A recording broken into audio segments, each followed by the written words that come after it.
तो बच्चों फिजिक्स के अंदर आज हमने टॉपिक करना है magnetic field at a point on the axis of a loop. तो magnetic field at a point on the axis of loop यानी लूप हमारे एक सर्कल के टाइप का है।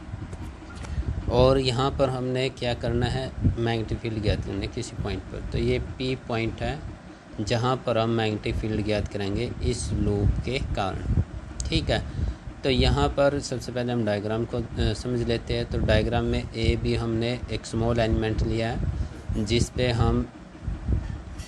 जिसके कारण हम पी पॉइंट पर मैग्नेटिक फील्ड देखेंगे कितनी इसके ऊपर मैग्नेटिक फील्ड अप्लाई हुई है। उसके बाद हम कंप्लीट इंटीग्रेशन कर देंगे, क्योंकि हमने पता है हम पहले क्या करते हैं, पहले हम छोटे से पार्ट का मैग्नेटिक फील्ड निकालते हैं और फिर उसका इंटीग्रेशन कर लेते हैं। ठीक है, तो इसी प्रकार से इसीलिए हमने यहाँ पर एक छोटा एलिमेंट ए बी लिया और ये इतना ही हमने सी डी है वो इसी एक्सिस पे नीचे लिया। ये जेड और जेड डैश एक्सिस है हमारी, और ये हमारी पी एक्स एक्सिस है। ठीक है, तो इस तरीके से हमने ये दो एक्सिस है वो ली, हॉरिजॉन्टल और वर्टिकल।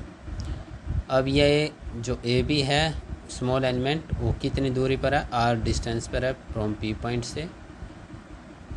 जो सेंटर से डिस्टेंस है हमारी पी की वो एक्स है, और जो लूप का रेडियस है वो क्या है, ए है। ठीक है, तो ये बात हमने यहाँ से पता लग गई है डायग्राम में क्या है। तो consider a circular loop of radius a, center O है एंड कैरिंग करंट आई। तो उसके अंदर ने करंट यानी ये करंट है वो इसकी वैल्यू कितनी है, आई करंट है इसके अंदर ने पास हो रहा है। We calculate the magnetic field, हमने कैलकुलेट करनी है magnetic field at point P के ऊपर। ये हम पहले बता चुके आपको विच इज़ एक्स डिस्टेंस, जो कितनी दूरी पर है, एक्स दूरी पर है from this centre of the circle. ठीक है, तो ये बात हमारी कंप्लीट हो चुकी है। अकॉर्डिंग टू बायो-सैवर्ट लॉ के अनुसार आपने पता ही होगा बच्चों की जो डीबी और डायरेक्टिव प्रोपोर्शनल किसकी होती है, करंट के डायरेक्टिव प्रोपोर्शनल जो स्मॉल एलिमेंट हमने चूज किया उसके, और इन्वर्सली प्रोपोर्शनल आर स्क्वायर के, और किसके डायरेक्टिव प्रोपोर्शनल होती है, साइन थीटा के। लेकिन यहाँ साइन थीटा क्या 90 है, तो इसीलिए हम साइन 91 है उसको लिखने की यहाँ पर कोई ज़रूरत नहीं, आप डायरेक्ट लिख सकते हो। तो magnetic field due to element A B, तो मैग्नेटिक फील्ड किसके कारण है, इस एलिमेंट के कारण है एट पॉइंट पी पर। वो उसकी वैल्यू कितनी होगी, D B mu naught 4 pi I D L upon R square. यदि आपने बायो-सैवर्ट लॉ को अच्छी तरीके से पढ़ा तो आपको ये समझ में आ गया होगा। Similarly the magnetic field due to element C D, तो सिमिलरली जो मैग्नेटिक फील्ड है जो नीचे पार्ट के कारण है सी डी, उसकी भी जो डिस्टेंस और डी एल ही है, क्योंकि हम डी एल करके कंप्लीट कर रहे हैं इसको। एट पॉइंट पी पर उसकी वैल्यू कितनी होगी, इसकी वैल्यू भी सेम यही रहेगी, mu naught upon 4 pi I D L R square. क्योंकि बच्चों यहाँ पर रेडियस है, एलिमेंट की लेंथ भी वो क्या डी एल है, करंट भी आई है। ठीक है, और परपेंडिकुलर डायरेक्शन है तो रेडियस भी आर ई, मतलब जो दूरी है वो भी क्या हमारी आ रही है। तो अब यहाँ से बच्चों आपका क्या हुआ कि जो डी बी और डी वी डैश का मैग्नीट्यूड में क्या है वो इक्वल है, दोनों की वैल्यू इक्वल है। ठीक है, तो यहाँ से अब हम रिजोल्व करेंगे on resolving D B and D B dash. तो बच्चों यहाँ पर जो मैग्नेटिक फील्ड इसके कारण था और जो मैग्नेटिक फील्ड इसके कारण था, उनको हमने क्या करना पड़ेगा, रिजोल्व करना पड़ेगा into two mutually component along P X और जेड एक्सिस। तो ये हमने कहा है कि ये क्या एक्स एक्सिस के अनुसार एक और वाई एक्सिस के अनुसार, जिसको हम जेड डैश का नाम दे रहे हैं। ठीक है, तो इनके अनुसार हम इसको क्या कर लेंगे, रिजोल्व कर लेंगे। The component of magnetic field due to current element A B, जो करंट एलिमेंट ए बी और सी डी के है अलोंग जेड डैश।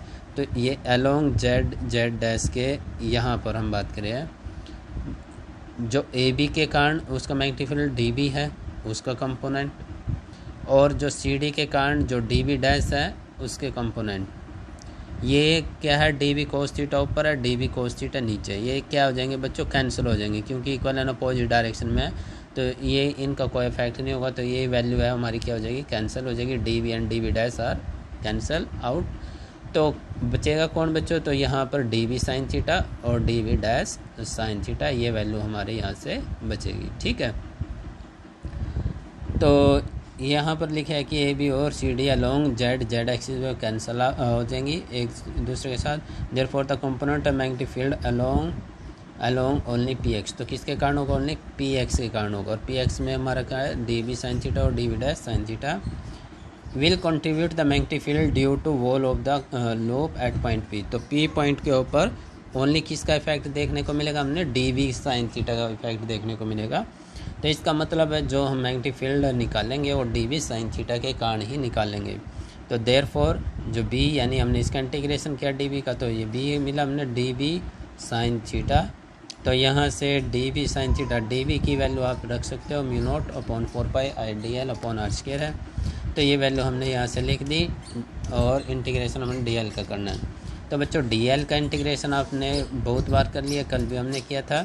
तो डी वी का टोटल इंटीग्रेशन की वैल्यू हमें क्या मिलेगी? 2 पाई ए, क्योंकि जो इसका रेडियस इसका सरकमफ्रेंस है।